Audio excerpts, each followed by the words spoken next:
When I turned 30, I started to think about the fact that most of the real stories, the ones you tell your friends in the kitchen at night or replay in your head when you can't sleep, don't happen on screens, aren't written in articles, aren't broadcast on the radio. They happen quietly, almost imperceptibly, somewhere on the sidelines of life. And one of these stories began with an empty parking lot, covered with foliage and abandoned road signs, where the concrete silhouette of an old psychiatric hospital loomed in the distance. I'm not a journalist. Not a thrill seeker, not a YouTuber, not a paranormal researcher. I'm just a person who had too much free time and too few people around. I worked as a freelance video editor, and I didn't earn much, but I had enough to rent a small apartment, buy coffee from a vending machine, and sometimes get stuck in forum feeds discussing places that had long since disappeared from the map. And that's where I first came across photos of the old hospital, taken from afar.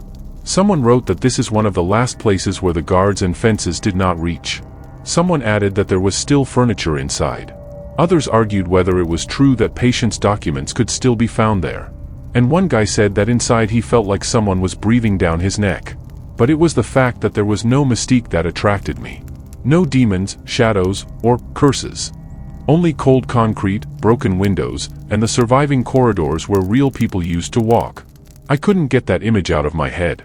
A week after I first read about this place, I was already driving in a rented car, trying not to think how stupid it was to climb into a building alone, which even the locals try not to talk about. It stood off the main road, between wooded areas overgrown with bushes and weeds. There wasn't a single living soul around. Not even cars were passing. I parked further away, at the edge of a country road, so that no one would notice. It was October. The leaves rustled under my feet, as if someone was muttering something in my ear. I was walking along an old trail, apparently once a former service road. The asphalt was cracked, grass grew in the seams. As they approached, the building looked more and more like a ship washed ashore, empty, black, as if all the life had been drained out of it. The facade was peeling, the windows were broken or boarded up. At the entrance, where there had once been a door with a sign, there was only emptiness. The air smelled of mold, wood, and something else elusive, old, as if the smells were stuck here, unable to escape. I put on my headlamp, even though it was still light outside. In such places, it is better to be prepared for the dark in advance. The first thing I saw inside was the reception desk, knocked sideways. There were old boxes nearby, with plastic tags sticking out of them, the kind that used to be hung on patients. Some were signed with a pen that had faded with age. None of the names were legible. Only numbers. I moved slowly, checking every step. The floor sagged in places, there were water stains, debris, pieces of plaster. But it was real. Here's the couch in the reception room. Here is a peeling board with instructions, wash your hands before entering the ward. Here is the old clock, frozen at 12:38. Every detail was a reminder that people had lived, worked, screamed, and possibly died here. It wasn't something abstract. I saw streaks on the floor where the bunks once stood, and the frames were without mattresses, rusty and creaking. One of the cupboards was open, and inside was a stack of neatly folded robes. There were abandoned shoes on the floor, a woman's slipper, lonely, dusty, as if it had been forgotten in a hurry. I took the camera off my shoulder, but I didn't take any pictures. Everything inside seemed to demand respect. I didn't want to turn it into content. I just wanted to understand why it looked like everyone had been kicked out of here a second before my walk. Then there was a corridor with numbers on the doors, 108, 110, 112. Some were ajar. I looked inside, monotonous rooms, sometimes with remnants of furniture, sometimes empty. I found an old notebook in one of the rooms. It was covered with dust, but the pages inside were still holding. The notebook began with a list. Just names. Then there are short notes. Richard S. refused to eat again. She says the food is poisoned. Mabel G. sang all night. She asked to call her father. My father died in 1972. Harold M. threatened the staff, took away the pencils. Nothing mystical. It's just routine. Terrible, but mundane. The everyday life of those who worked here. Or those who were stuck in the system. When I reached the main staircase leading to the second floor, I heard a sound. The rattle. Not footsteps, not a voice, just something metallic that had fallen somewhere ahead. I froze. My insides clenched. Not out of fear of something supernatural, no. I remembered all the stories where people ran into homeless people, security guards, and psychos who hid in such buildings.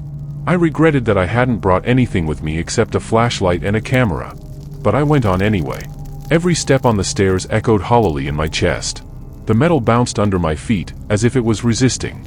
The air was thicker on the second floor. I could feel it on my skin, like a fog soaked in dust, fear, and old memories. The light of the lantern revealed sagging doorways, peeling walls, and cracks that stretched like veins across the ceiling. Everything here said, "Stay a little longer and you'll be a part of it."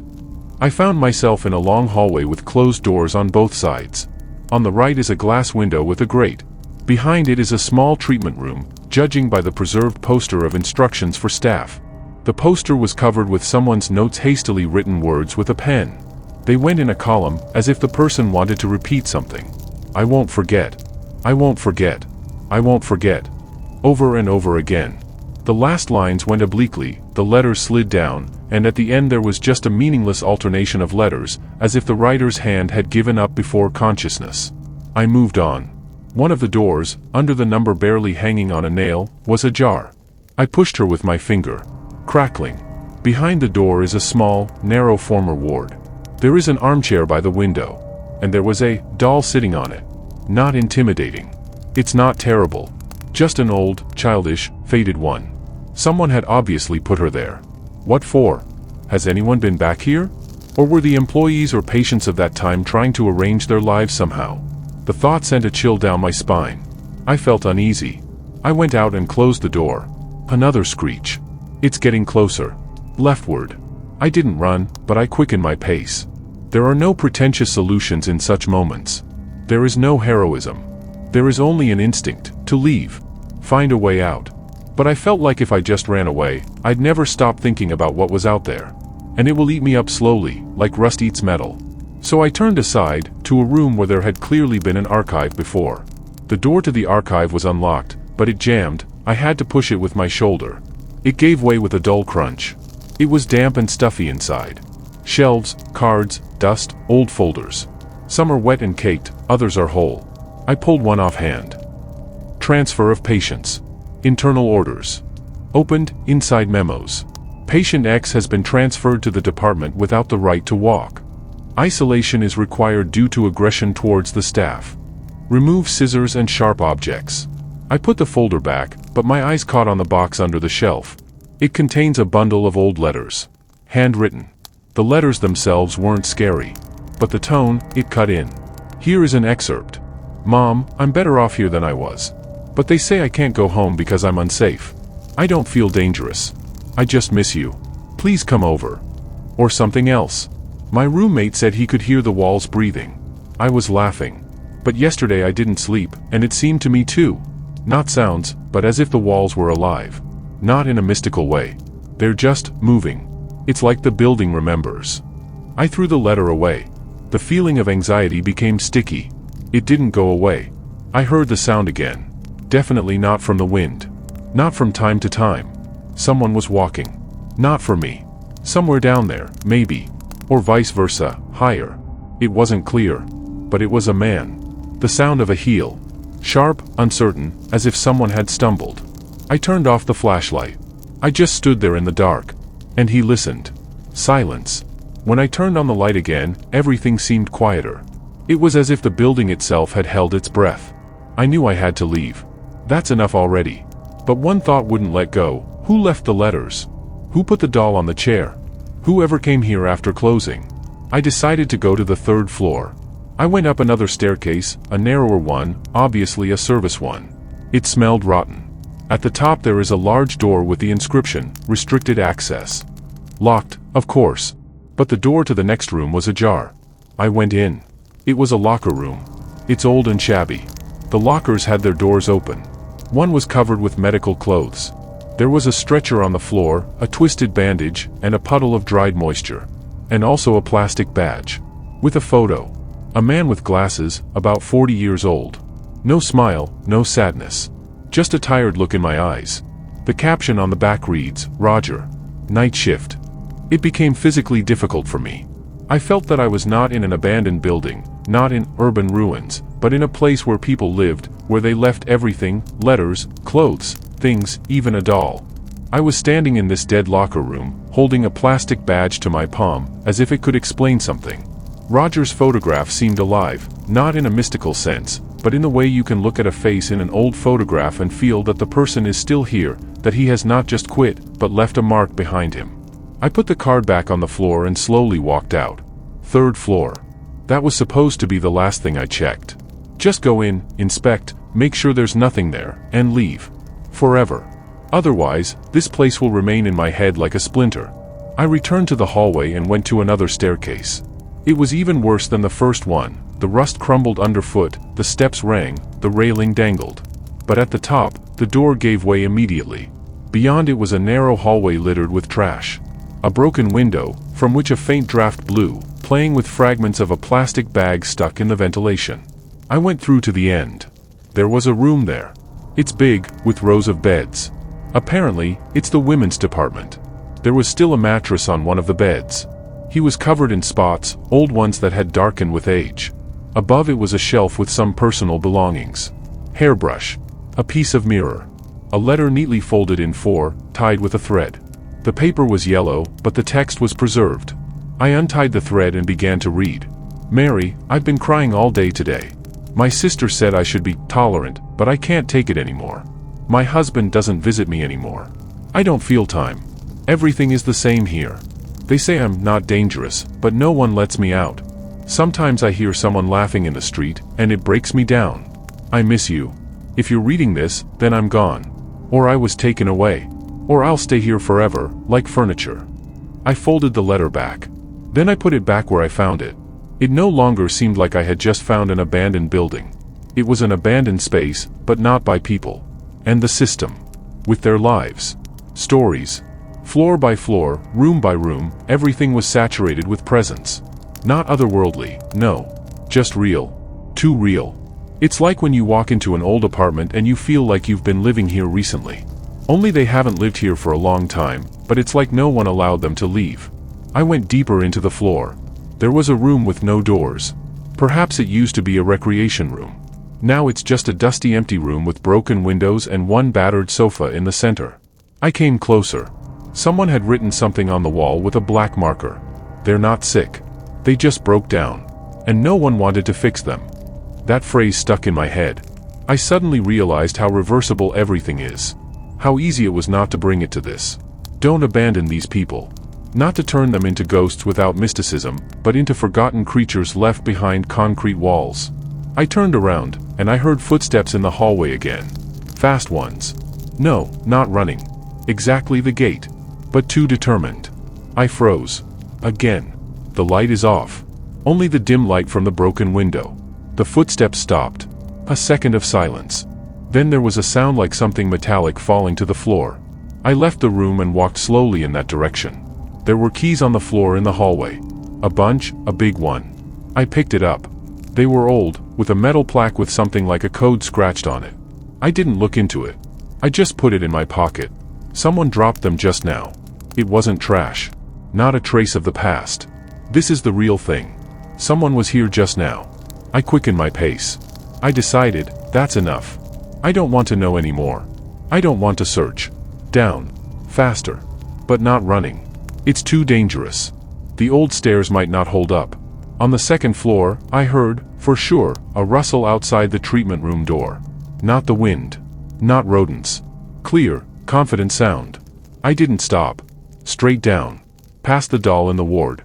Past the archive room. Past the cracks in the floor and broken furniture. The first floor, and now the exit. I went to the door. And I realized that it wouldn't open. The handle was turning, but the door seemed to be jammed. Or, someone locked it from the outside. I wasn't panicking. He just stopped. He took a couple of deep breaths. He looked around. And then I noticed a white sheet on the wall next to the entrance. He definitely wasn't there when I came in. I walked over. On it is written in ballpoint pen. If you're here, then you've been looking. If you found it, then you know.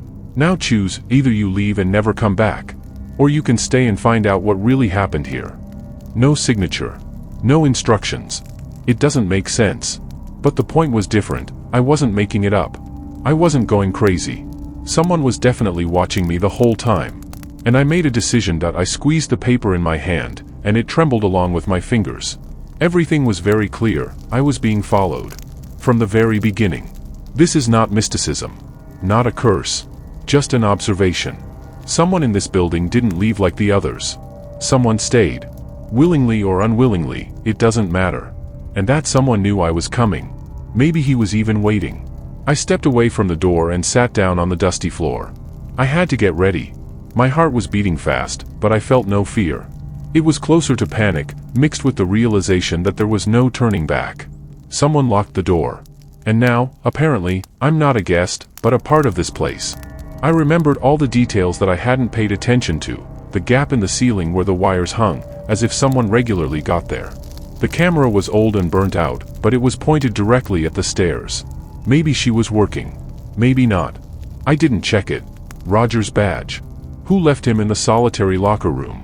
And why was the door closed instead of locked? I got up and walked slowly back. There was no way out anyway. There is only one way to go deep. He walked past the dining room and froze. Where there had been an empty table, there were now traces of food. Someone was eating here. Quite recently. Leftover bread. A metal bowl. And a plastic water bottle, half empty. I came closer. There's a name on the bottle. By hand. With a marker. Sam. Who is Sam? Another patient? An employee? The guard? Or the one who never left? I heard a door slam on the second floor. Clearly. As if someone wanted me to know he was here. I went. Not because he was brave. But because there was no choice. The stairs creaked again. Second floor. It's still quiet, but now it's deliberate. The space seemed to have changed. Every room is a possible trap. I went to one of them, the treatment room. I looked inside. And froze. There was a man sitting on the couch. He looks about 50 years old. His face was shaved, and his hair was cropped short. He is wearing an old shirt with the emblem of this institution. He stared at the floor and rocked back and forth. I didn't know how to behave. "Do you live here?" I asked. He slowly raised his head.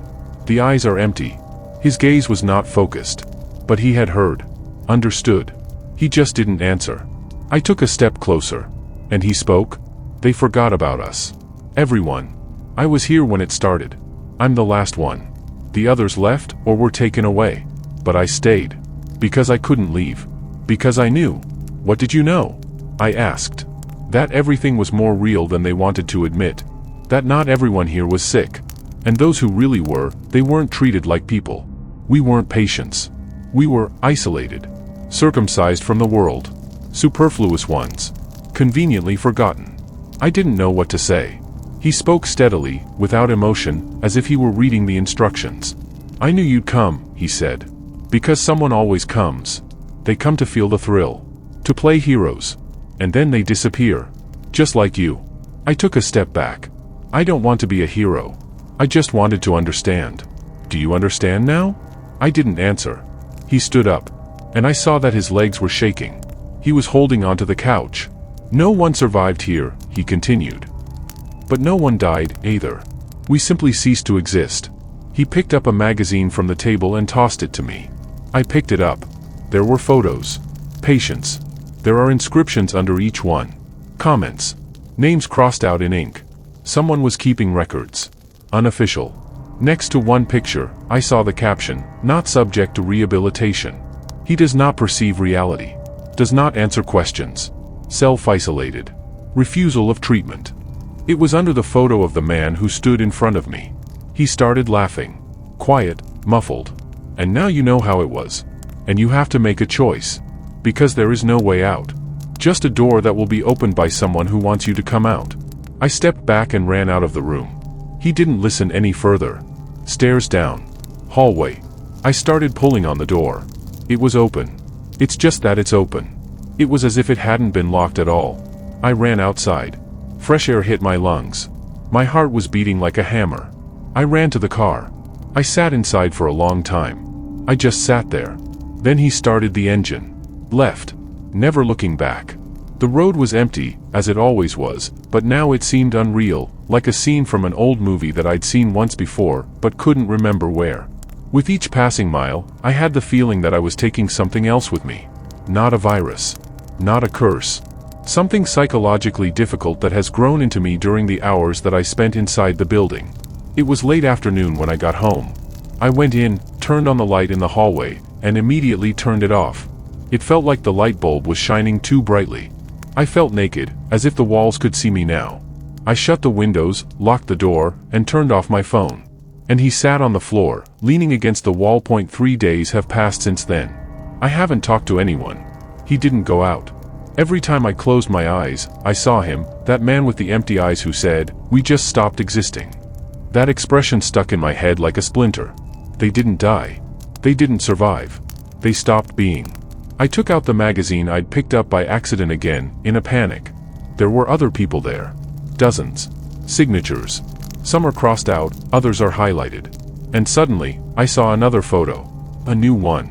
She wasn't there when I looked at the magazine for the first time. My face. Caption, arrived. Surveillance has begun. He is prone to disorientation. Self-isolation is possible.